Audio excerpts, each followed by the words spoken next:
I wipe my nose. Candid. We're keeping it candid.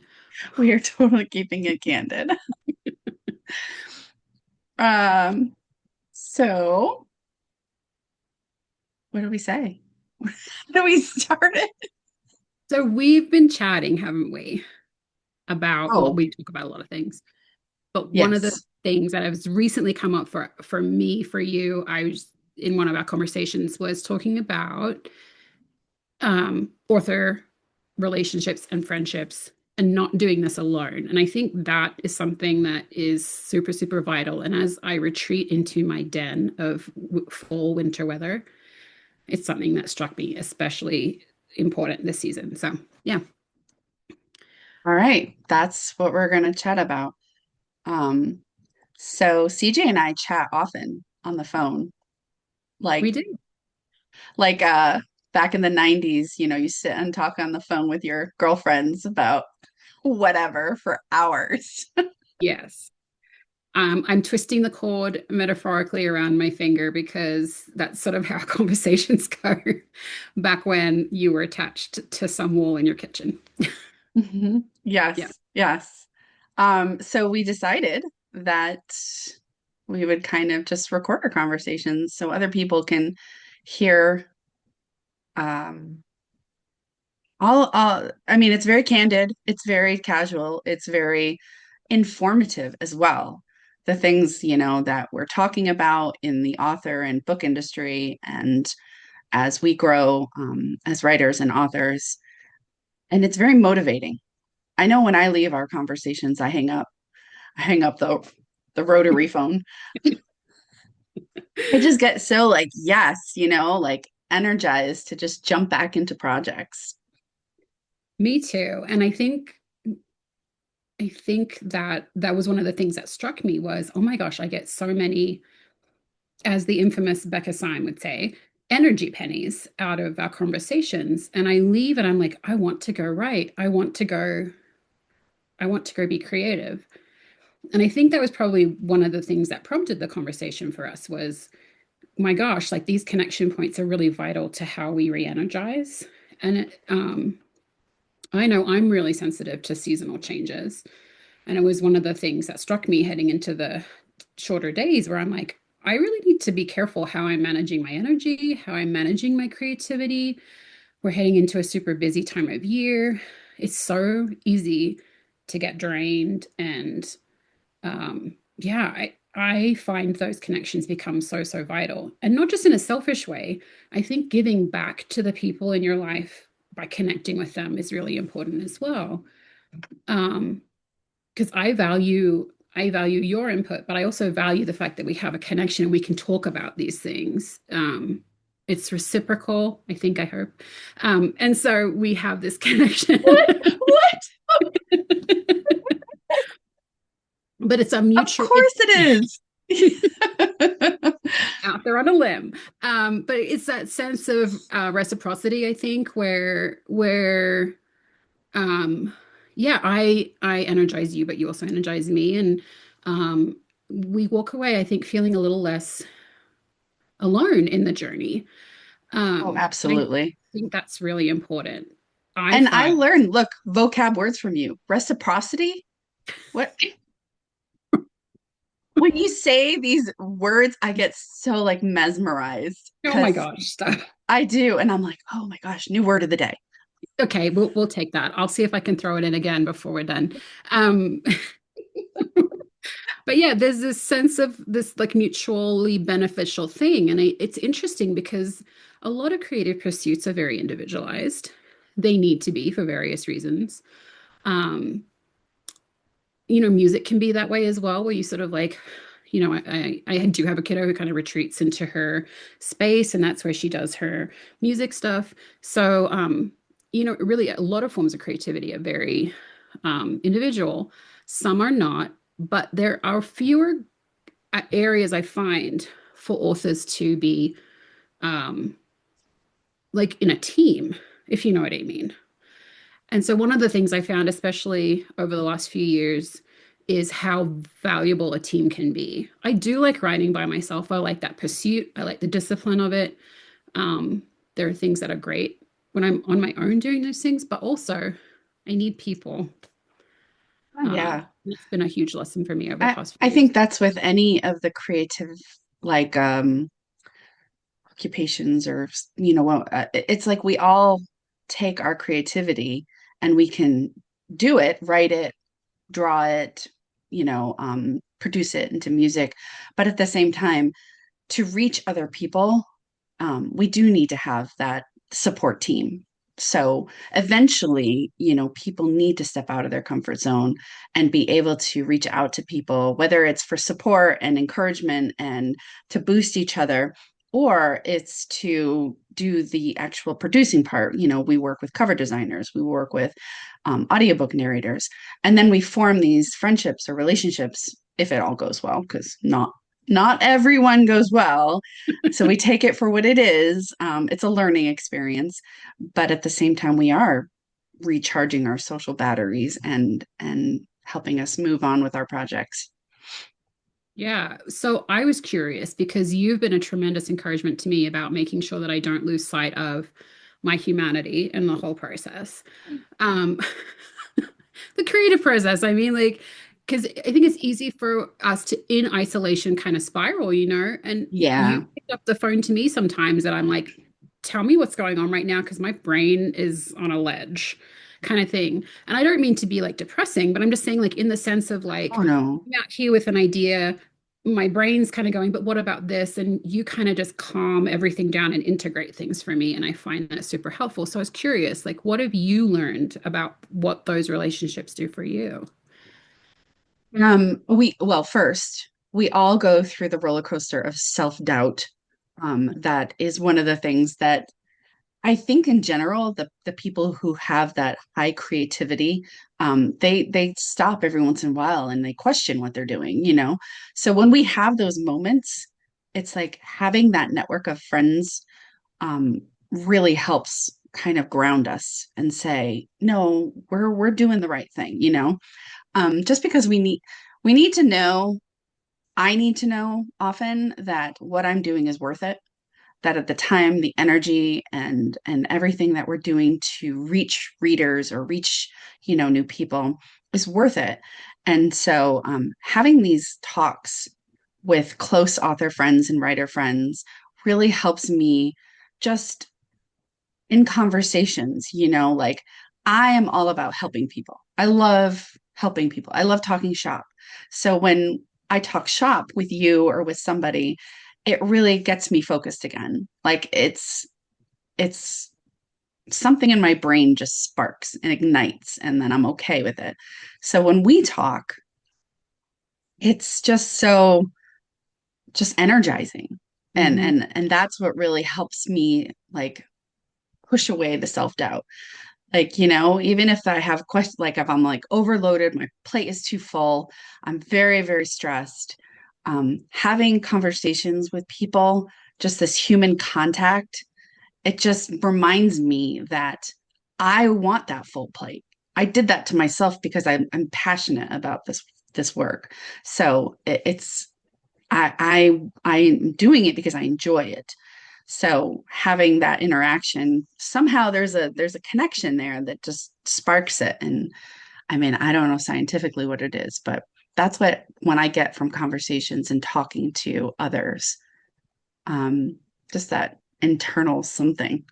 I am not a technical person. When I speak, you will probably hear me say things that don't make sense because my ADHD will just start being like, what are we talking about? Let's just think. Oh, maybe it was this. Let's go with that.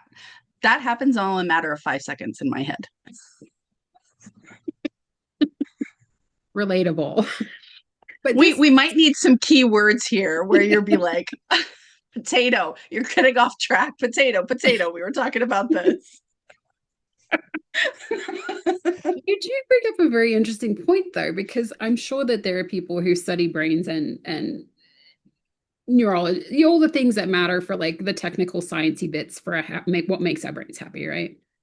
But that's one of the things I appreciate about you is I tend to come at things with a very like uptight, serious, serious way of doing things. And you run on vibes. And I think that's super good for me because it takes me out of that headspace of the perfectionism that I chase and of the um because I write historical fiction mostly, that the facts, the dates, the times, like I want to make sure everything is correct. And there's that sense of yeah, perfectionism is probably the best word, where I find it really hard to get out of that headspace. And you have a great way of articulating things where, yeah, sure, there's like science and technical things behind it, but the way you talk, I think too, like has been a super helpful thing for me to just like get out of my own head. Um, and so that was another thing where it's like we have a lot in common, you and I, because we have actually met in person. We've hung out together. We have, Um, and I can't but wait for the next time. we met online, but we connected in person, and so we know what it is to be in the same space as each other. And so I think that that probably has a lot to do with the rapport that we have as well. We have a lot in common in our lives in general, but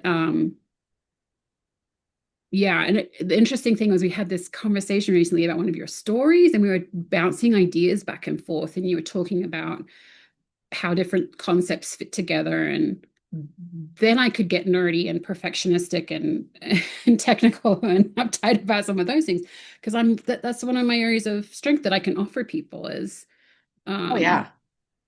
that sort of more technical construction sort of I speed. yeah, Yeah. I think you have a very grounded way of working as an author. You are very like me, I tend to float away with ideas and I'm just like I'm just up here and I'm like la di da di da. And you I can see you singing like that too, along with your thoughts. That's perfect. Yeah. Do you have and an you when umbrella? I Are you talk skipping in the rain? oh my God, I love singing in the rain. Okay. Good. But I feel like when I talk to you, I feel like you help me take a step back and well, one thing is don't rush. Don't rush. Because I tend to be that person who is like, I need to do it now. I need to show it now. I need to push that publish button now. But then when I talk to you, and you're on the flip side, you are it's gonna plan out. Well, no, oh, I said the P word. I'm sorry. How dare you? How very dare you? But you're very, very, conscientious of what you want to do, how you want to do it, and you take your time doing it to make sure you're doing I'm it a slow right. creative. Yes, very slow creative. Yes. But that's something that I embrace after talking to you is I need to make sure that I'm not just jumping into things because I will be like, oh, I have an idea. Let's do it. And so then I get myself into these holes. So it's always nice to hear other people saying how they do things. And then I'm like, ooh, okay, I need to reflect on that. I need to think about how I should absorb some of that into my daily activities. This is a little bit of a sidebar, but how high up is your activator in the Clifton Strengths assessment? Do you Oh, know? I'd have to I do know. Hold on, let me look. So I don't know if people know, but we are definitely key on our Clifton strengths. Here we go. What is it? Activator? Activator. What do you think it is? You think I it's was gonna high or low? I was gonna say at least top 10, if not top five. It's number 9. Really? Just snuck in there. Mm-hmm. What's yours? What's your activator? It's a 4. 4? Yeah. Wait, okay. So what's an activator? So I don't know. It's Let me get somebody my who I don't remember what an activator is. I need to get my cards. I got do you have a pack of the or a deck of the strengths cards by chance? Okay. I pulled them out the other day and I was showing my family and I was going through and pulling the ones that were the most significant. And it made me feel like I was summoning spirits or something or doing a tarot reading. It made me feel really powerful. I was like, oh.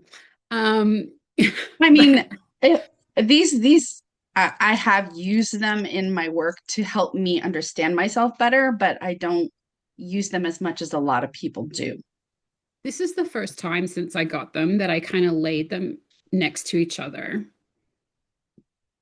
I did it back when I first got them when I was at one of the Becca's workshops, but there's something really fascinating, and I think this does tie into friendships and author relationships as well. But there's something about seeing the visual of them sitting together. I just did the top five for me. I think I included a six because it's one that seems to rotate in and out of my top five. Like there's a couple traits like that for me that I think if they're not top five occasionally, they're definitely top 10. But they sort of rotate in and out. And there's something interesting about putting them side by side because you start to see how they're actually attributes of the strengths that sometimes conflict with each other. How do you And know if so, they can how do so you know if like, they conflict? well, in the sense that for me, I have a high activator, which is this drive in me to get things done. And when I come up with an idea, I actually do have the impulse and the desire to do something about it right away. I do have that in me, and it's a very strong drive. When I connect with other people who have ideas that sit on them, I can sometimes end up at points of frustration in a process of trying to get something done because I'm trying to drive this process and other people are sort of passive about it. And that can make me super impatient. And you combine that impatience with a sense of perfectionism, right? It's kind of a disaster. Um, I also have high intellection, which you probably have, I'm guessing as well, right? You Uh must. Intellection? Yeah, fourth. Okay. So I tend to be a one two on intellection and input. They sort of switch out top places. They like to hang out together. Yeah. My Yeah, input is one. yeah. And so what I find with the intellection part, input's like absorbing information, right? Mhm. Becca's probably going to hate me for this because I'm not representing the strengths very well. But I'm doing my best. And for me, this is kind of how I would interpret them for me, I guess. So for input for me, I absorb information. I love pursuing absorbing information. So I will look for information resources. That means that I'm super sensitive to data. So it means that if I'm watching a movie and I see an actor I haven't seen in a while, I will sit on Wikipedia and look them up. I will also look at the character they're playing if it was a real person in history, and I will find out everything as I'm watching the movie because this is what my brain does.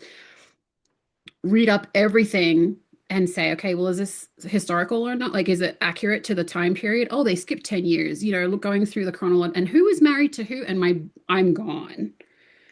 Like the movie's playing, but my brain is in, medieval England or whatever. Yeah, So that's deeper than I usually do. I'll usually just IMDb them and be like, what have I seen them in?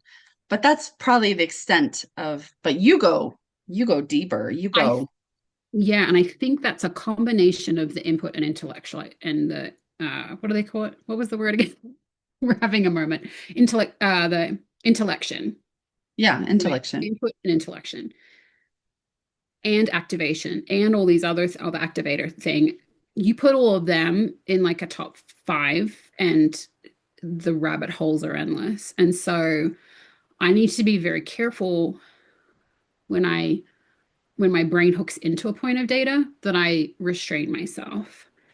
And I'm one of those people who, and I break my own rules all the time, but it's something I'm practicing actually right now with one of my kiddos is like, don't reach for my phone first thing in the morning because I will be looking for data because it will give me dopamine. Oh, So it's that's something that, interesting. right. So for you to say that I'm more patient, like it's kind of a miracle. And I think it's, You are patient, but I think your patience has levels or it's like a pie. You have different pieces of patience. tell me more. Well, I feel like, when it comes to big decisions, hard decisions, you're able to step back and give yourself time. But then I think if there's something that, like you said, gives you joy or it boosts, like happy thoughts or whatever, you'll be more likely to interact with that. Your patience will be like, no, I'm gonna look at my phone. Uh, I'm gonna look to see who this actor is, So those kind of things, in your mind, you're probably okay with because it's a comfort zone. You're not putting yourself out there or something. I like your analogy. That's very insightful. Well, yeah, I mean, I think of anything, we have different levels or different pies. Everything is a different pie. This pie now, tell me, So okay. So what, so your input for pie input, when yeah, you when you see something or when you hear something, it triggers a basically a road. Which way do you go? Which piece of the pie do you take? And depending on what it is, you know, will determine, I don't know. See, yes. it's not a one and done thing. It's No, not. it's not. So And it's one of those funny things where when I'm, yeah, definitely when I'm conscious of it, it's definitely like you choose a path through the woods, right? When I'm not conscious yes. of it, it's less like a road and more like a detonation. And I'm reining it in. This is very interesting to me though, because one of the things I've talked to you a lot about is struggling with a sense of timeline in my own life where I haven't achieved the things I want to achieve by this point and why my projects feel like they take so long. We've talked about that before. Yeah. And it's interesting what you're saying because I wonder if life itself hadn't slowed me down, whether more of my impatience would show through, but because I'm sort of forced, by various external factors to slow down, it I creates an think, internal conflict, but at the same time, maybe that's actually been super healthy for me to slow down. yes, I think everybody has different external factors. Everybody's life outside of the book publishing world is different. Yeah. Um, and I think that we get so passionate and so excited about our projects, and we set these goals based on what somebody else is doing. And then we have to reel that in and base it on our lives. So for you, your patient's pie or your patient's, roads are basically driven by your external factors, Mhm. you know, because those external factors come first. That they Yeah. have to. Yeah.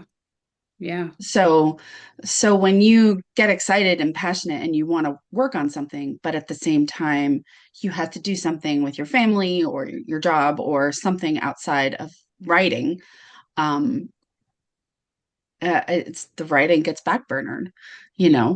whereas that goes for a lot of people. Like Yeah. whether they're full-time writers, part-time writers, it's writing for a hobby or for fun, you know, we all have to take into consideration our priorities and what what comes first. Otherwise, we just get emotionally drained and burned out. And that's Yeah. where talking to people, talking to friends, talking to others who have gone through stuff like this helps Mhm. recharge and calm our brains to be like, okay, stop freaking out. Take That's a really step why I back. call you. It's for you to tell me to stop freaking. We talk for hours, But but that's the cliff notes. but you help me as well because there are days when I am like WTF am I doing? Like I'm very overwhelmed and Yeah. everything. Just because I think it's when we're so passionate about stuff like projects and writing and stuff like that, we put 120% in. Yeah. And if you're doing multiple projects or if you're thinking about, like, because even you've got multiple works in progress, and it's like you want to put as much energy into them. And then we get a little frustrated and disappointed in ourselves when we can't focus so much energy onto the projects we want to work on. So, That was one of the questions I had potato, for you. Potato. potato. Um, that was one of the questions I have for you though, because your projects are mine. You're right about that back burner analogy. I just kind of bring things backwards and forwards depending on what I have the bandwidth for and what what do they say? Like I think they call it finishing energy, like what is needed from a particular project at any given time. Drafting's super easy for me to do. That's something I just don't struggle with. I can get words really fast, really quick. It's the other stuff that I find I struggle with. But you seem to be able to, and maybe this is where the P word, not potato, but the other P word comes into it. Yeah, yeah. Not Lots that of. one, the other one. We will have a different We segment all have on a that P different, word. somebody put a dirty one in there, I'm sure of it. But we're talking about plotting and planning, okay? Yeah, we're talking um, plotting and planning. plotting and planning. You are very, very good at containment. And I'm like in the sense of like you have you're an idea factory, and then you're like a you are also able at the same time to kind of like put things on that manufacturing track. This is not the analogy I was going for, but like you're able to produce the thing you had the idea for, right? I'm You've an amazing actress. and you're an actress because I'm you're good. doing your dance down I'm the I'm factory line. I'm very good at I'm very good at perceiving like I've got everything under control and doing these things. But sometimes I short myself as well. I set goals that are a little unreachable. Um, and Can I push tiny back on that things. in a friendly way? I think you might be being a little hard on yourself, I think. Oh, 125 million%. I'm always hard on myself because it's that self-doubt. But yet I have self-doubt, but yet I can't help it. I just keep pushing forward. You do. You have a yeah, because you're able to I see those ideas through to an actual like thing that you can hold in your hand. So another side note, your Kickstarters are phenomenal.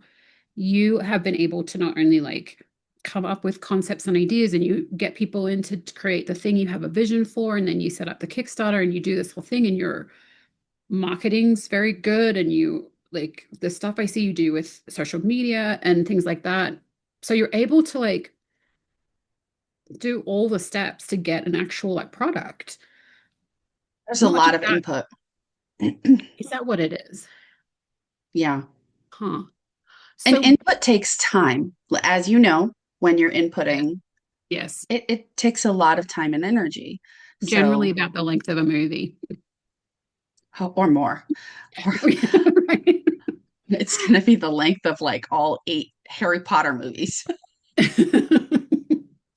Still haven't seen them. So I'll go with the uncut version of Lord of the Rings. Yeah. Yeah. Um, That too. all the seasons of Downton Abbey. Um, Ooh. yeah. So what other strengths do you have that help? Because if you're active, my activity is at 4 and I feel like I go slow, but yours is at 9 and yet I feel like you go fast. So what other strengths do you have in your top 5 or top 6 or whatever that complement your input and get you across the finish line with your projects? Well, my number one is input. Okay. My number two is consistency. Oh, My yeah. number three is harmony. Oh, that makes sense. My number four is intellection. My number five is responsibility. And my number Oh, six, communication. first daughter, first oldest daughter. I am the oldest. Yeah. I'm the oldest daughter. First high responsibility. Yeah. Yep. I'm Yeah. the oldest daughter and the oldest cousin on my mom's side. Yeah. That'll do it. Yep. Um, hmm. Yeah. So, I mean, I That think that marriage. Go ahead. yeah, they mesh well. And I Yeah. think that's basically me in a ball of yarn right there. Yeah, but what a great looking ball of yarn that is. Because you, Oh my God. because you have, see, I think consistency for me might be like number 125. Um, and that doesn't mean I can't be constant in other Yeah. things. It's just not one of my like strengths in this in that respect. So I have other things that drive me to finish projects. There are other strengths I have that perform that task. But yours is really interesting because you have that harmony element as well. And I wonder if that's how you're able to keep that containment that I was speaking of in terms of like both the ideas and the actual production part of your ideas. There's I probably like it. better people at this Yeah. than me, but I'm curious about this because it does play into how you and I connect on process, on procedure, like how we get through a project. Well, and the advice and the support we give to one another Yeah, would come from those strengths. right. Yeah. That's so interesting to me. And I think that like what I was saying about how when I was like you should try this. I want to hear how this goes. But if I send you like a picture of the cards that are your top 5, I would love to see like if you get any insight from just kind of laying them out and looking at them and seeing how they interact with each other because honestly, it sounds like something so simple, but seeing them all side by side like that I was like, "Oh, there's like a this Yeah. explains so much about how What's your top five or six? um let's see. I have, I'm gonna resort to the phone because I don't have, here's the weird thing. I took the test twice. I took it once when I had like a bunch of small children and forgot I'd taken it. Love that So so much. Mom brain. it was, well, and at the time I didn't really have an application for it. I didn't really understand how it fit into my life. And so when I was involved in the author community, and someone mentioned this idea of finding your strengths in an author context, I'm like, that sounds really smart. I might try that. And so I did it again. And interestingly, too, the second time I did it was in the middle of the pandemic. And so I wonder too, I think a lot of people found certain behaviors change during the pandemic. Oh yeah. Um, Mostly because, well, not all of us, but some of us are in situations where we have to be highly adaptive. And I think, especially parents with school stuff happening and other things like that, like there were just these changes in habit that were expected and demanded of us that we had to sort of jump into. And um, they were crazy times. But let me find, so I have actually like two top fives. It's kind of weird.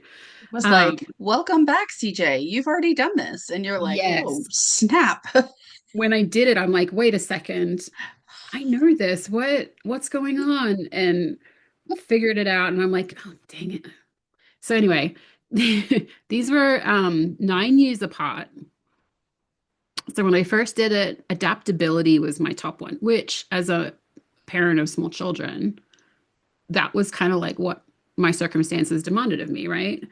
Right. Um, Were Connect, you were you actively writing when you first took this? no, I was Okay. actively momming. You were momming. I was Okay. momming. Or as So the one Australian was after. I had mumming. Um, I was mumming. So, so back then it was adaptability, connectedness, which again makes sense. That was what was demanded of me in that role, right? Active Mhm. connectedness on the daily. Input, ideation, and activator.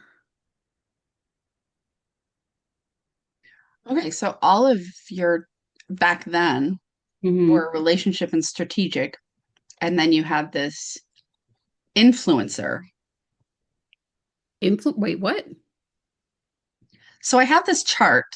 They're all color coded. Yeah, So activator is under influencing. really? Hmm. And so all your other ones, your adaptability, connectedness, your what did you said input, and you said one more. Was it Activator. ideation? Oh, Oh, no, no, sorry. what Adaptability, connectedness, input, ideation, activator. ideation. Yeah. Ideation is strategic. So Yeah. relationship and strategic Yeah. where you're high, and then you've got this activator squeezing in from Hmm. influencing, Yeah. which is interesting to look visually at the grouping because they group them. Yes. So So I'm when, curious now to see how you evolved. yes, January 2021, I, which is smack dab in the middle of, you know, Mhm. making history. Uh, input, ideation, adaptability, strategic, and intellection. Oh. Wait, what was number six? Activator? No, I ended up with I think in that one I know in the bottom like five, 6 through 10, connectedness is still there. Mhm. Um there's futuristics in there too. Which plays a role in now you're thinking, yeah, now you're in the writer sense and you're thinking about long-term goals and you're Right. thinking of the future. Yeah. So I know those two definitely cycle in and out. Um Well, you stayed in your strategic and relationship bubble. They may have shifted a little, yes. but you are still in those two groups. So I have a theory which is definitely not supported. Like I'm not like CliftonStrengths, all the strength stuff can definitely disagree with me. I'm happy to be argued with about this point. But sort of anecdotally for me, I suspect that my top 10 is probably about the same. But I think they reorder themselves Mhm. for me depending on what my circumstances require of me, which makes sense because in both results, I ended up with a high adaptability, 1 or 3. Yeah, your external situations and Yes. life, Yeah, exactly. which shows, I bet you, if you take it, in another 9 years from 2021, you'll still be Mm, in these groups, but there yes. may be different, Yeah. numbers in different spots. Chances are good. You never know, your activator might squeeze back in. Oh, totally. I think the activator is still high. I just think other things have been required of me. And all my family's older. Like my kiddos aren't little anymore. They're, phasing into other things. And so I'm not the I'm still mumming, but the things that are required of me have changed. And so Yes. um that makes sense too. When did you take your test? When did you do yours? Mm, it says, I think it's in 2023. It's right around the time I joined the writing group we were in, Okay. or the author group we were in Yeah. together. Because that group is very big on strengths. Yes. Yes. Very. And so I took it just to be, I took it because I wanted to fit in. That is Okay. why I took the test Yeah. because Oh, that's everybody fine. was Yeah. talking about it. But honestly, I don't necessarily reference it or use it or have it in conversations. People will be like, oh, this is my input, talking. And I'm just, my brain doesn't reference this. It just continues on. That's, That's it's fair. weird. No, I think it's actually okay because some of us, I think, subconsciously already know what our strengths are, either, due to just how you were raised, or maybe a job that's really identified that for you, or whatever the, different roles that you've played in your life. Some of us are very aware of these things.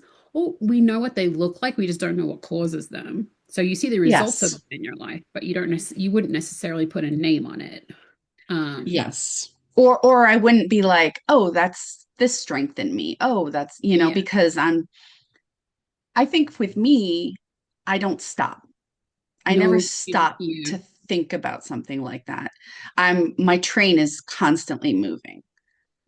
Right. But at the same time, you already know where you're going. And this, like these, some of these things, and I think this is where, Sometimes I'm like, where the hell am I? How did I get here? at the same But no, time, I though, see what you're saying. yeah, like that feeling's so relatable. Like, why did I come into this room? I know I was coming in here for a reason. Where are my glasses? Um, Where are my glasses? yeah. It's that weird thing where, and I see this in some, and maybe again, this is maybe a reflection of strengths, but it's that sense of like, I don't need to know the causality. I don't need to know the motivation. I don't need to know those things, but you know that like there are some things in your life that just come easy. And Yeah. it's something I actually talk to my kiddos about a lot. Like when I hear them comparing themselves to other people, sometimes they're comparing their weaknesses to someone else's strengths, and they're Yes. envious or desire something like that coming easy for them. And I'm like, number one, it's an unfair comparison. But two, that person probably isn't as aware of the fact that this has come easy to them and it's a strength than you realize. Yeah. I do Oh, remember we talked about this. Yeah. How how we don't recognize sometimes that other people have certain strengths and that we want to push ourselves to be like that, but it's not our strength. yeah. So it's awkward, and then Yeah. it becomes like frustrating for us. Yeah. I do remember we had this talk. Yeah. Yeah. And I just think it's interesting, like how unfair we can be to ourselves sometimes in terms of like comparison, for example, um, or even just wishing an aspect of what we're doing would come easier. Some of us, I think, are just more prone to beating ourselves up about it. Um, but it's a good reminder of like, no, some of those things that CliftonStrengths tells you, hey, there's a name for this thing, and it's already operating in your life. You just don't see it because it's easy. Yeah. Yeah. And it's like a habit almost. Like it's Yeah. we're creatures of habit. So Yeah. we don't recognize that we're putting a lot of effort. We're not putting a lot of effort into something that other people might have to put a lot of effort into. Yes. We're only seeing the stuff that we have to put a lot of effort into because it's taking more time and energy. And we're like, what the heck? Yeah. So Yeah. Yeah. reflection. And Yes. that's when talking to other people helps. Yes. But have you noticed too, like you talked about not stopping.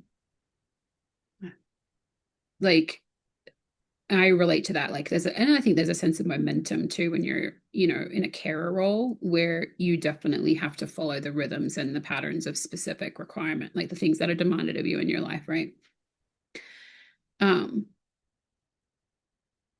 but You there is, don't have like an ADHD or a hyperactive brain, do you? You're not like, do you ever see that reel with Lorelai Gilmore where she just goes on talking about monkey pants or I'm gonna have to send that to you. She just, it's like something triggers something else that triggers something else that triggers something else. And this thought process leads you to different things. I That's don't my know what brain. you're talking about. Are you in denial or are you being serious? Anybody who knows me knows they're in for a wild ride when they start a conversation with me. Yeah, Yes. Well, and I think that's another reason why you and I connect so well is because we can keep up on each other's topic of conversation, you yeah. know? Um, See, I have no idea where we were going with this, but where did we start? It doesn't even matter. Potato. Uh, Like he's thinking about this monkey dancy pants or something. that was not where I was expecting you to go with Lorelai Gilmore. I will confess, you totally got me there. I've seen the whole series. Like I know the character well, but It's just very relatable. She's a very relatable character just because that's my brain. right. Um, Yeah, you don't get a lot of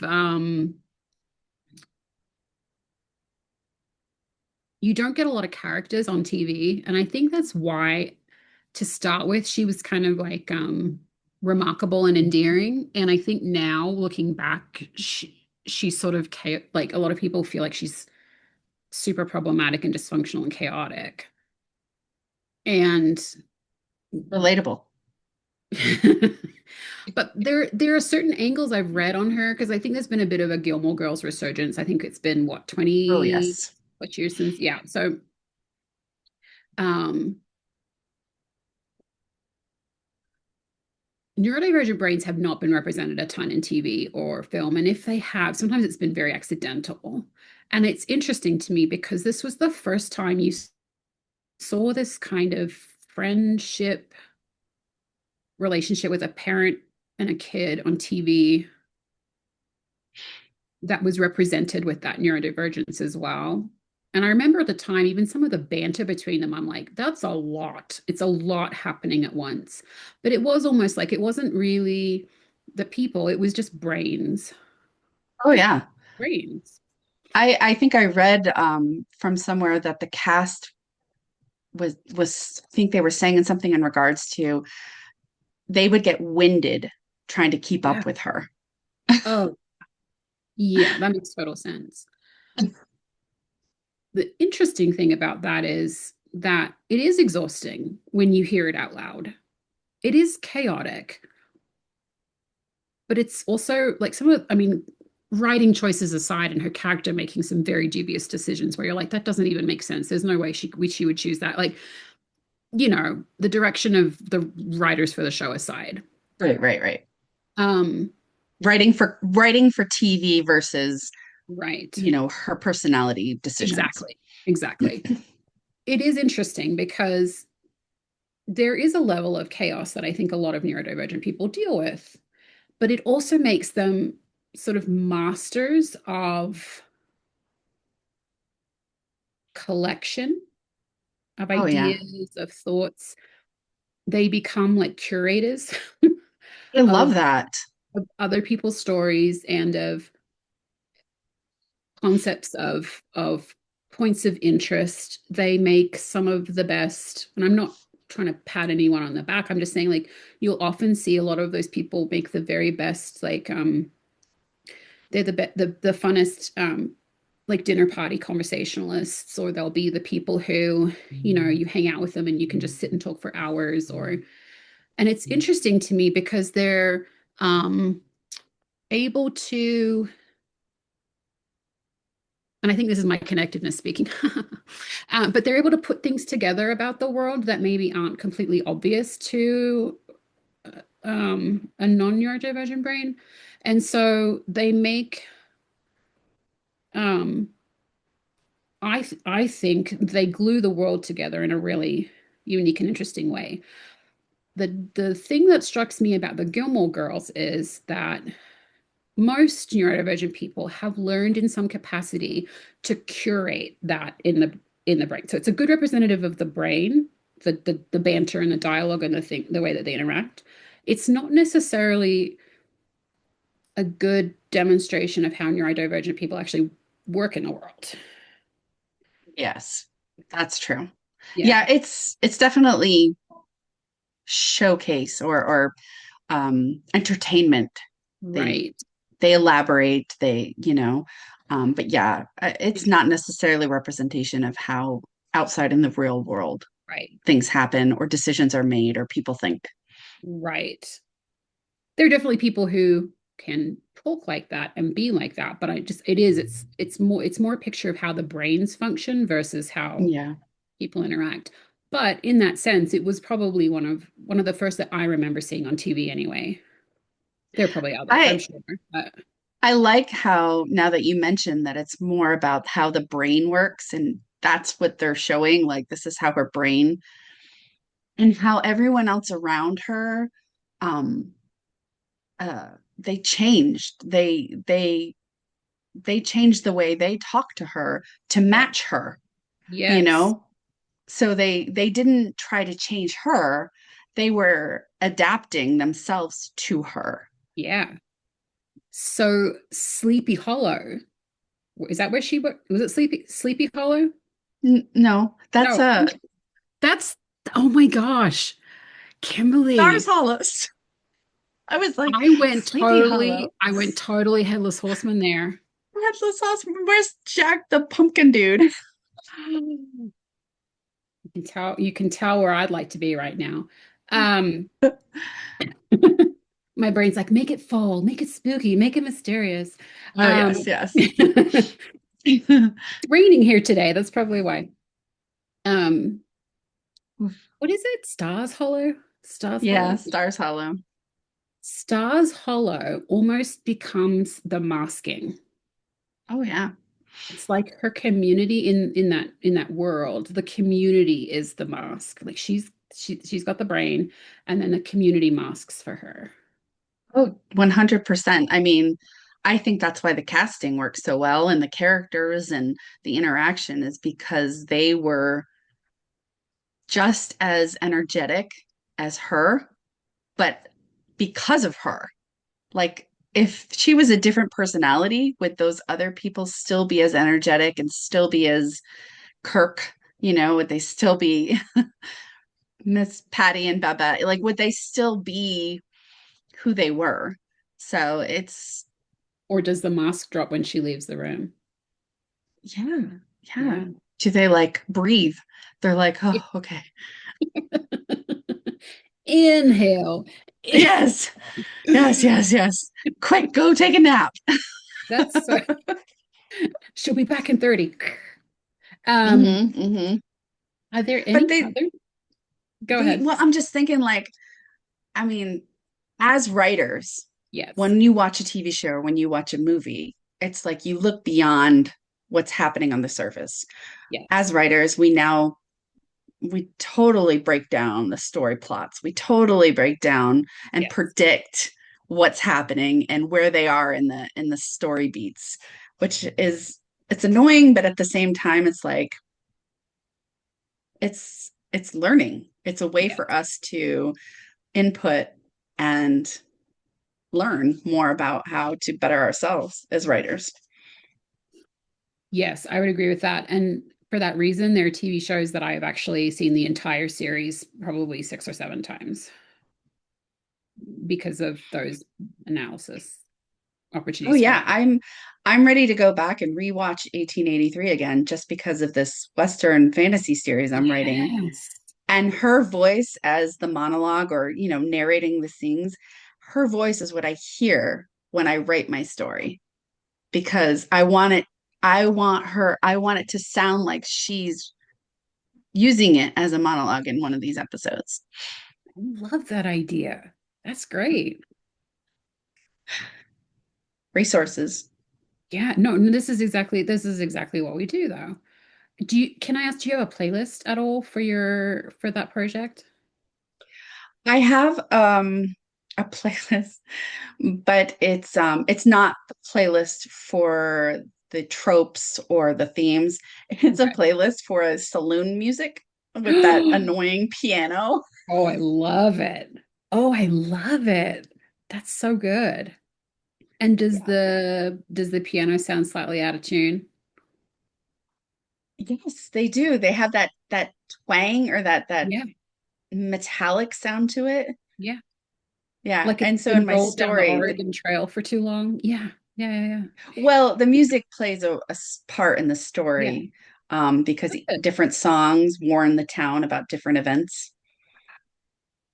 So I had to really Right. dive into listening to these songs and the tempo and like which ones were more melancholy and which ones were like, hurry up, get out of the room, we're being attacked.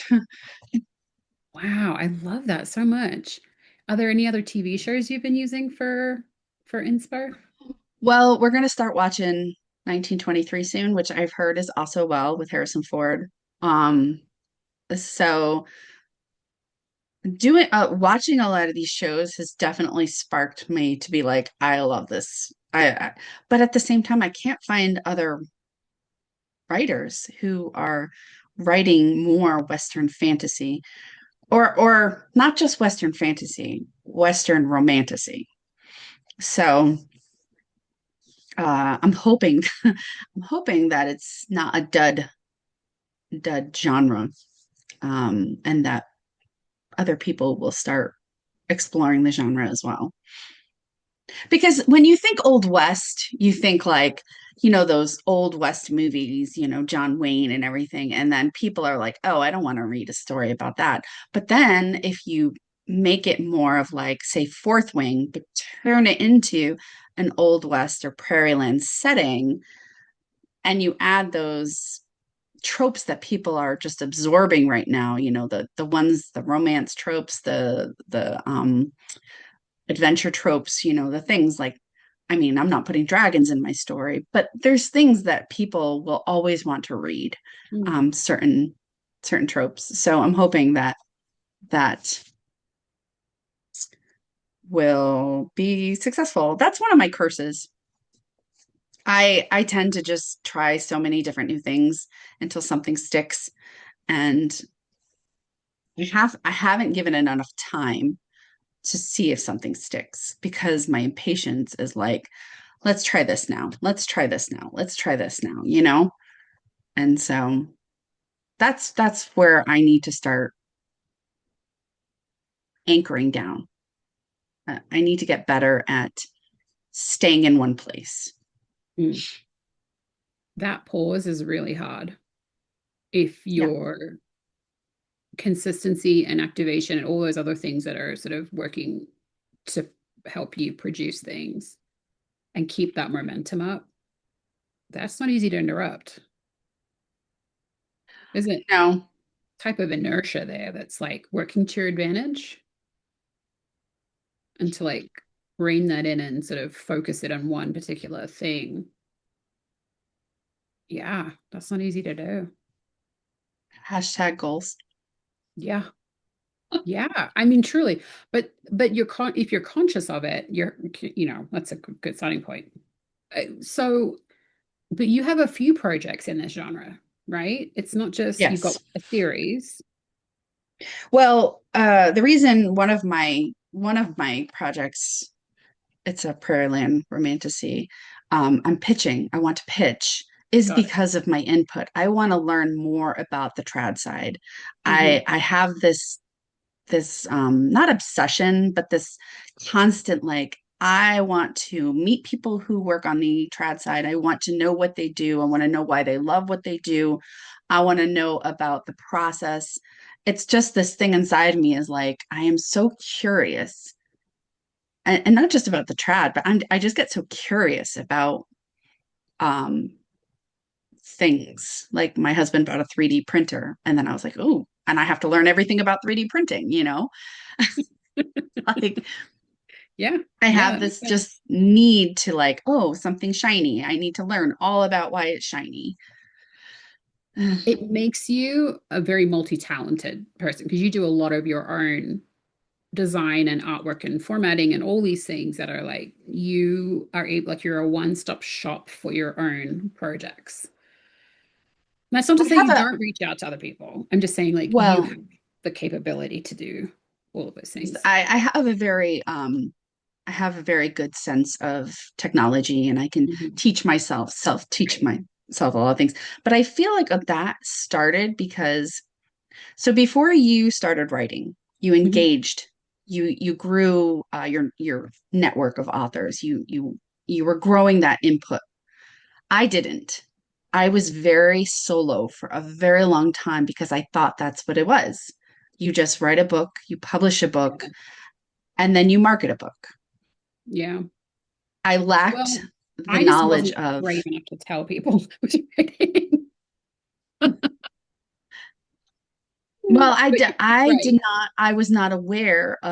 of how important it is to network and build connections with other authors, other writers. I I would and maybe this is just the details, but I came upon it accidentally. I did not find it on purpose. It was I had been the first draft of this monolith was done, the one that has now become, it's actually two books, but the it was done and I was starting to kind of go through and separate it out when I had a friend just say to me, "Hey, come to this conference with me." This was back in 2020 before, you know, the world shut down. Um, so it was very early in January of 2020, and I had a friend say, "Hey, come to this conference with me." Um, the I had been so focused on being trad published because that's all I knew.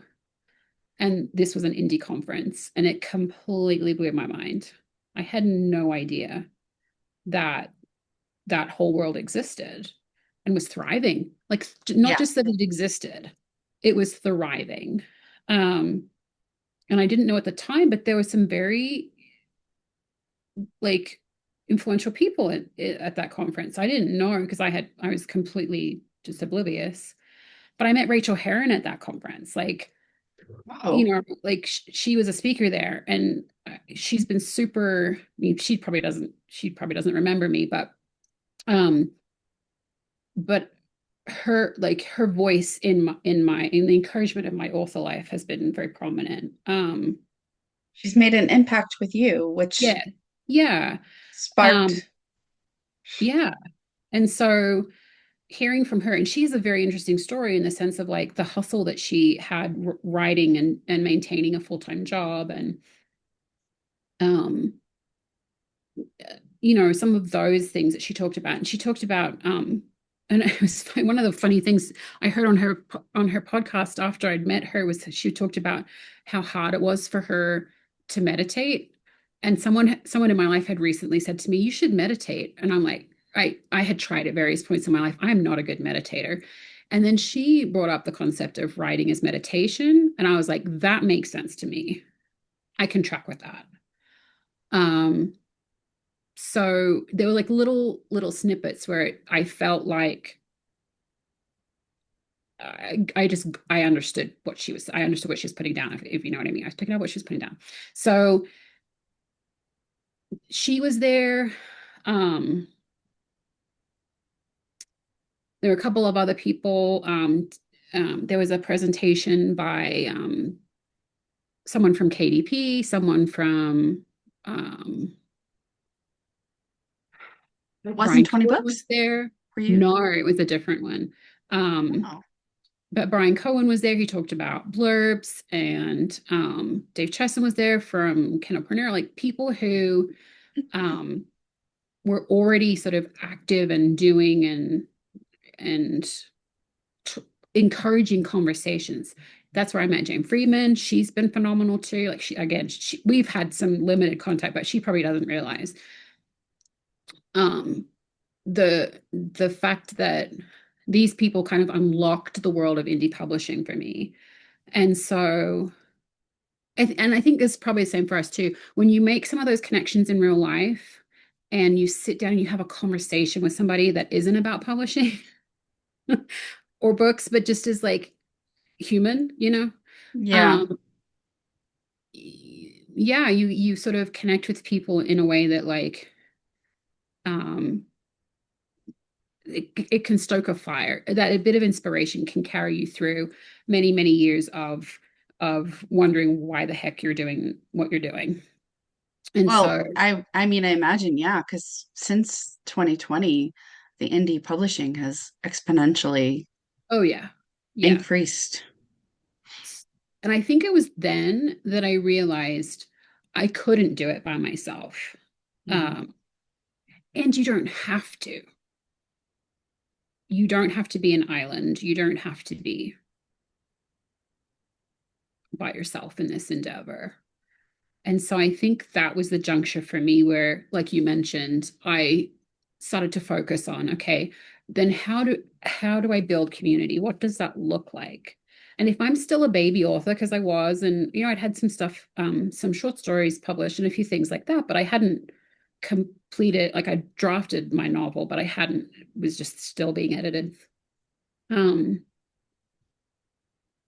I think I instinctively knew I'd need people.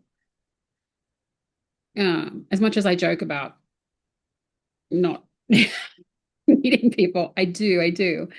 Um, so I think there was something really instinctive for me at that point to be like, okay. So I started, I followed people's podcasts, so I'd sign up for people's newsletters and was just trying to feel things out and get a concept of like, what's the landscape of this industry now? If this whole other world exists that I haven't known about, and I know I can't do this by myself, but I was also super conscious of if I'm a baby author, what can I contribute? Like, what is it that I can bring to this world that, you know, I didn't want to be some like soul sucker who just kept absorbing. I wanted to find ways that I could connect and give back. And I don't know that I've still captured all that I want to do there, but it has made me very self-aware of community. And I think it's made Yes. me value the connections I've made. And I like hold on to them for dear life because they're so precious and rare. Um, and Well, then, trust. You have to figure yes, out who you can trust as well. And I know yeah, totally. that's a scary word for a lot of people because Yeah. I mean, I know people have gotten burned. People have Mhm. gotten like you think people are always like, "Oh, I don't want to share my manuscript because I'm afraid it's going to be pirated." I don't even worry about that. I worry about trust with um making sure that who you're opening yourself up to that won't turn around and, I don't know, burn you or use you to climb ladders or, those things are real. And those are the things that I fear more than piracy. Yeah. Piracy isn't cool. No, not cool, No, guys. Don't do it. no, but it's like I love everybody. And I am one of those people who will just if I talk, I get feel I'm the oblivious author. Like I love everyone. And then some people are like, "Oh, you have to be careful with this person." I'm like, "Whoa, what happened? Why?" And so that's when it's like, "Oh, snap. Okay, I need to be more aware about who I spend my energy with, who I. Yeah. And so that's why my circle has gotten tighter and it doesn't mean I don't want to talk to people. It Yeah. doesn't mean that I don't want to reach out and connect with people, but I've become very cautious over the years in um with who I open myself up to. So I don't know if that's I mean, I feel like that's normal Yeah. because we Yeah. definitely need that interaction and that encouragement and that motivation to continue. But at the same time, it's scary. It's really scary about the drama and That's cancel where culture. That that that's true. that Yeah. scares me. So finding the people that you can and then just making sure that you thrive with them is super important. I think there is wisdom then to like hanging back even and just kind of watching people over a period of time. I don't mean that in a creepy way. I just mean like Oh, seeing how people, seeing what roles people have and what piece of the publishing puzzle that they have because it's a small world. It's oh yes. thriving, it's vibrant, it's diverse, but it's also a small world. And so it's one of those tricky things where like I do tend to, and maybe this is the connectedness thing coming in again, but I do tend to kind of hang back for a little bit, and I'm less like I'll contribute some things, but I tend when I'm in a new space to kind of observe for a little bit just to kind of see like what the vibes are. How does it Yeah. feel? Part of that is when I walk into a space where there's existing relationships, I don't just want to barge in and be like, "Hey, I'm here." Like it's just like that's not comfortable for me. I prefer to kind of just wait and see what the lay of the land is and see, you know, is there something I can contribute here? Is this the right space for me to be in? Because I also don't want to So disrupt things. for me, online in virtual spaces, I am all like, I'm here. How can I help? I jump right in. But in person events, I am in the corner. I am against the wall. I am like so internally like scared to approach people. But you do so many in-person events. How does that work? Well, for I only did a lot of in-person events locally. I only did like one or two big ones outside in 2024. I didn't do any this year for 2025. And then next year I have a lot of big events. So those are the kind of events, the big ones, like the little ones, the local ones, here. It's like I got over the hump of nervousness. So you have to talk to people if you want to sell your book or get readers interested.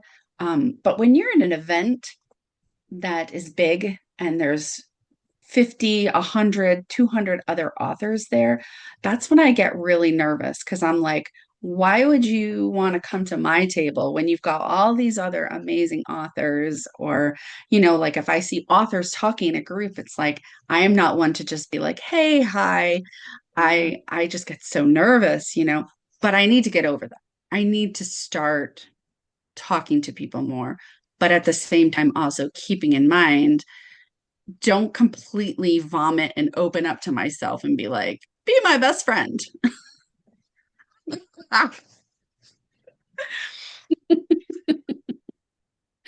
Um, which probably brings us to a good juncture of how when we met in person, because my first interaction with you was online. It was in those spaces where you say you felt very emboldened, and I typically hang back. And so but then when we met, it was kind of the reverse. it was, yes. That's so interesting, isn't it? Like people, we're just, yeah, okay. Again, a I compliment. felt an instant comfort when we were talking, Oh, that's when nice. we were face to face. Like I instantly felt like you weren't somebody who was just there because we had to be there. You actually wanted to get to know me. You actually wanted to talk and and hang out with me, where I didn't get that vibe from everybody. And Yeah, so that's when my internal compass is like, just going to follow the people that I feel like I am comfortable with. yeah. That was a really interesting experience. Had you ever been to that conference before? Okay. No, I went because the author I was bunking with, she had asked me. And honestly, not to sidetrack, but writing conferences is great for networking and great for catching up and stuff. But that is the sole reason for me. I don't get much input out of the talks, you know. I I don't know why. I'm just like I feel like it's stuff we know, stuff we there might be like a small fraction where I'm like, oh, I didn't know that. But did I Yeah. spend hundreds of dollars to come here for that small fraction? No. Well, So some when people might. people are like, Some are you people might. going again? I'm like, I don't know. It's one of those tricky things because I was also invited to that conference, and I'm extremely grateful to that person for inviting me because it it was definitely about relationships for me, not just getting new ones, even just establishing some of the connections I already had with people. For me, it was again, I felt like I was sort of in that observational role where I wanted to get the lay of the land because I'd never been to the conference, that particular one. And I knew I knew how much going to that first one had sort of changed my outlook on things. And I Oh, yes. wanted to stay open to how being in this new sort of, it was about five-ish, no, it was what, 3 years? I can't remember. When were these conferences? Um, when did we, when was it for us? It Was it was 2023. 23? Yeah. 23. Yeah. Yeah. Yeah. So it's 3 years later, and I kind of had a picture in my head of like wanting to stay open to what the lay of how things had changed in the last 3 years. Because I could even tell as someone on the outside of things that things had changed a lot in those 3 years. Um, Definitely the relationship side of things. And it's interesting that you mentioned the teaching aspect because I would say I got updates from companies. I wouldn't like they were things I had already known about, partly through inputting a ton of podcasts and things like that. But also just being in the community a little bit through groups and things like that, writing groups or critique groups, things like that. So the thing that stood out to me though, updates aside, was for me it was the panels. It was where you had a group of authors all sitting together Mhm. and someone facilitating a conversation. It was again kind of tapping into that humanness behind. I did like those. The panels were Yeah. fun. The panels were fun, and the Yeah. interacting, the networking, the seeing people. Yeah. Talking to people. And I think that sense of like, what's your journey been like? Where are you at? What does this look like for you? Why are you here? And what are you looking to get out of it? And having those conversations where it was really about, yeah, humanity. And I think in that sense, that experience was really incredible. But I kind of had I think I had a different approach than some of the authors who went there. And I so, think you were looking like you had such an amazing experience with your 2020 yes, convention yes, that um, I think you were mirroring that experience. And you probably. and you probably walked away with, a sense of, yes, you connected with a lot of people, you met a lot of new people, you had real face to face time with people. Um, but yeah, I wasn't sure about I don't even know what they called them. What did they call them? Like not the panels, but like where you go and you sit in on a topic. Yeah. Well, some of it was like just like informational sessions. Some of it wasn't so I did go to a couple things that were more like teaching. Yeah, Um, see, I don't do well with teaching like that. I feel like I'm in high school again. I like it better when I'm learning from conversations like with yeah, people. This is yeah, where I learn best is yeah, through this. But right. if you sit me in a seat and somebody's lecturing to me, my ADHD is only picking up certain things, or I'm just like, oh, what time is it? When do we go out? Where do I Yeah. find CJ? Like, Where are we getting dinner? Yeah, yeah, yeah, yeah. yeah. Um, I was a fantastic high school student. it well, I think that again just speaks to like there's so many different varieties of people that go to these things, Yeah. and we're all kind of going to it with our own desire. Like have these things we want to get out of it. And I think it's tricky because sometimes I think we can have the wrong expectation of conferences that are there to provide one thing and you end up there and you're like, okay, this wasn't what I was looking forward to, which is an expensive risk because some of these conferences are not cheap. But Exactly. it's kind of finding the one that has the right thing for you. And part of it at this stage in my writing journey too is just trying to just I don't finding what's out there. I'm still Well, finding out about conferences and that at might have 20 existed. books for 2023, I don't regret. I loved going. Oh I'm no, so yeah, happy I went because so many of us were going there. I've even outside of the Rebel group, Yeah. there were so many other authors that I met. So for that experience was worth it for me. Yeah. But going to another one in the future, it's like I need to know who else is going to be there. Like Yeah. that's what I'm going for. Yeah. Oh, and So if you know you learn best in those contexts too, where there's relationship and conversation, then there are yeah, going to be other conferences that are going to work really well for you, for sure. you're saying going forward, or you're saying just in Yeah. general? Well, just in general, I think like I've discovered other conferences out there that exist that are just smaller and didn't even realize that they were happening. But I think that's probably where I'll end up being is in smaller groups and maybe more casual settings.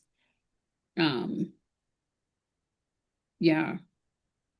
See, I, for me, that's hard because I'm the person against the wall. So if I don't know anybody there, and that's why I'm there, is to basically have um, these small gathering, conversations with people. That's where I struggle to kind of fit in or make it worth my while. So I think that's why I do so well on virtual because I can mm, jump in a group, I can talk to people, I can get a vibe. If it's not my thing, I can go to another group. sure.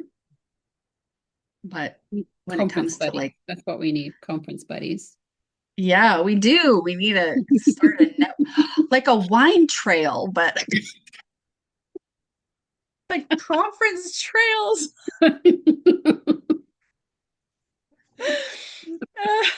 Author conference trails. Yes. Bring your bingo cards. When I was growing up in Australia, there was something called progressive dinners that they would do where you'd start at one place. It was like pub hopping, but food. Yes, Yeah. Where you go kind of like one fast food I restaurant need to that. another, to another, to another, to another. Yeah. I need that. I need Yeah. that in my life where it's just like a hopping. Yeah, but with Yeah. food. Food and small conferences. And Yes. that sounds like a perfect business opportunity. We can all just take a party bus. Party I'll, I'll pick you up out in Colorado. will be the only potty bus that's just like silent with we're all on like reading books or on our Kindles, just reading. Oh, I think that's so cute. You think I we're going to know. be silent. I know the potty bus is so quiet. Yeah, they're reading in the back there, man. Just hardcore Girl, I am readers. not reading. I am not going to be reading. I guess that depends where our first stop is. It's- if Well, anything, they're all it's going to reading be. except for that one girl. Can somebody tell her to be quiet? We're trying to read. Oh my gosh. That's my awkward Well, filter too, where it's like I don't like awkward silences. I don't like silence. I mm, have to fill it with something, and my edit part of my brain is not on when that happens. And so I just say things, and then afterwards I'm like, "Oh, what was I thinking?" That is like that happens all the time. well, I think discomfort can bring out the worst in anybody, right? Oh, Like yes. it really can. For me, it's blurting. That's my thing. I I will probably always for the rest of my life have to deal with that. Um, but it's that sense of like, hey, like you're almost like calling it out, like, is this awkward for anyone else? Because this is hella weird for me, like that kind of thing, where you're just like, anybody else feel like this? You know? Um, I can blurting. totally picture you like blurting something and then trailing off like, okay, Oh, yeah. Oh, yes. Right. And some of that is finding your tribe, right? Because people will try and say something to try and get traction with somebody to be like, okay, where are my people at? Which in big yeah. groups makes complete sense. Um, so yeah, I think there's a place, at least for me, for conferences, but at the same time, like I would I've learned about myself stay open-minded, but this sense of like it's about finding tribes, essentially, Yeah. is what it is. And there is this weird sense of like, I want to be in that observational role. And at Hmm. the same time, like, that's kind of where I'm safest. But at the same time, like, you have to kind of like be the awkward blurter in the corner, like, hey guys. So, anyone else like potatoes? Um, that yeah, yeah. I have an abundance of potatoes. Do you? I got some Oh, recipes they for just pile you. up. All those potato words just pile up. Yep. Yes, yes. Good thing we're writers and we can put all those words to good use.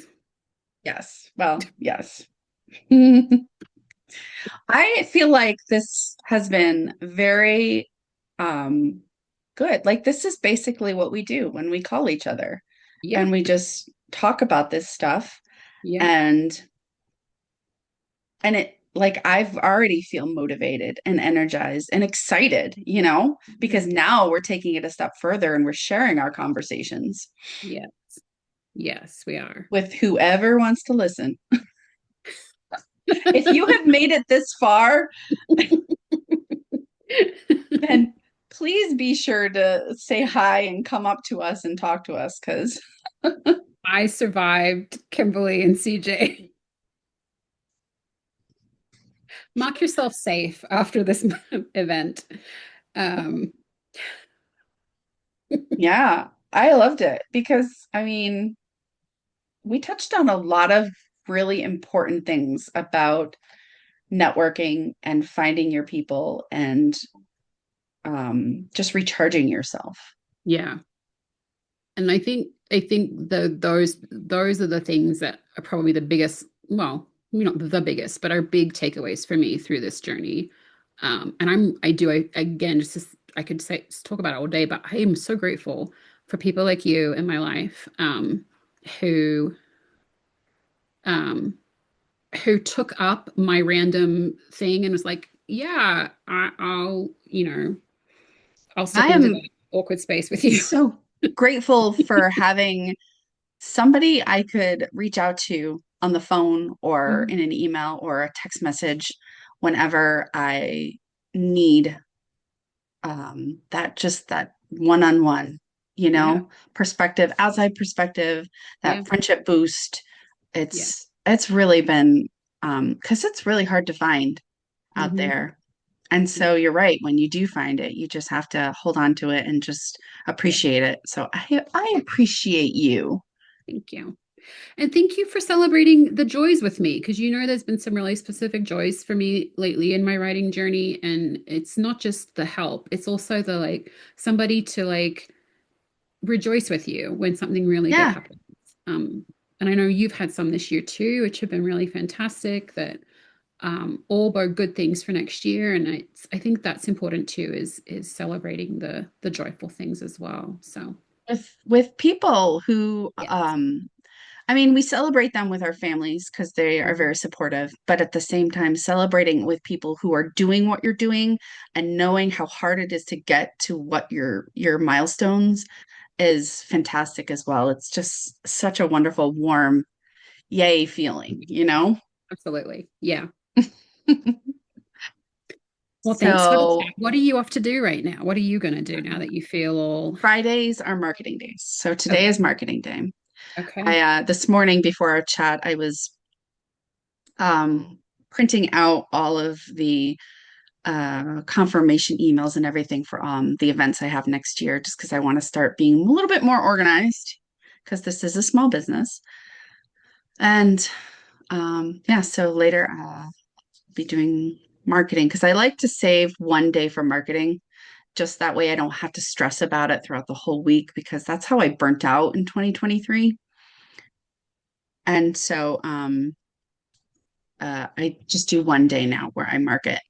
And then if it doesn't get done, it doesn't get posted or whatever, share next week. So it's just easy. So, and it's my husband's birthday today. So we're going to Oh, celebrate. that's Yeah. lovely. What do you got planned for the rest of the day? I'm going to very intentionally put myself so I can see the rain because that atmosphere is going to be super helpful for me today. It puts me in that cozy space, just like mentally and physically. Um, I am going to sit down with my calendar for next year and try and be really, I know, Oh, you're touching on those peas. um, we won't use that word, but let's just say I'm going to try and be really intentional about January and February, especially. That is amazing. Thank That, you. and you know what?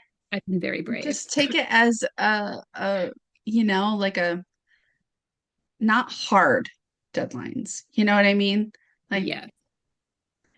I think you're at a position in your authorship that you're still flexible. You have that Mhm. flexibility, Yeah. you know? So I'm Yeah. I'm I'm very proud of you. Thank you. Yes, it was quite a yeah. That is a very challenging move for this, but part of it, I will say, real quick, you have some resources for authors too for planning that have been super helpful for me just to be mindful. So those are some of the ones I'm going to be pulling up and just sitting with as I think about things. So thank you. You're very welcome.